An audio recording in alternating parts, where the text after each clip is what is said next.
ਮਾਨਯੋਗ commissioner police Jalandhar ਜੀ ਦੇ ਦਿਸ਼ਾ ਨਿਰਦੇਸ਼ਾਂ ਹੇਠ ਅੱਜ ਵੈਸਟ ਸਬ ਡਿਵੀਜ਼ਨ 'ਚ ਅਸੀਂ ਕਾਸੋ ਆਪਰੇਸ਼ਨ ਕਰ ਰਹੇ ਹਾਂ। ਇਸ ਦੇ ਵਿੱਚ ਅਸੀਂ ਖਾਸ ਤੌਰ 'ਤੇ ਅੱਜ ਨਸ਼ੇ ਦੇ ਜਿਹੜੇ ਪੈਡਲਰਸ ਤੇ ਸਮਗਲਰਸ ਨੇ ਉਹਨਾਂ ਦੇ ਘਰਾਂ ਦੀ ਤੇ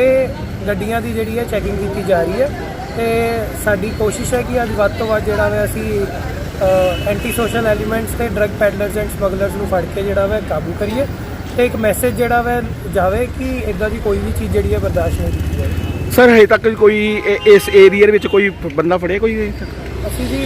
ਇੱਕ ਏਰੀਆ ਵੈਸਟ ਸਬ ਡਿਵੀਜ਼ਨ ਦੇ ਵਿੱਚ ਇੱਕ ਬੰਦਾ ਜਿਹੜਾ ਵਾ ਰਾਉਂਡ ਅਪ ਕਰ ਚੁੱਕੇ ਹਾਂ ਤੇ ਇੱਕ ਗੱਡੀ ਤੇ ਮੋਟਰਸਾਈਕਲ ਜਿਹੜਾ ਇੰਪਾਊਂਡ ਕਰ ਚੁੱਕੇ ਹਾਂ। ਬਾਕੀ ਔਨ ਗੋਇੰਗ ਹੈ।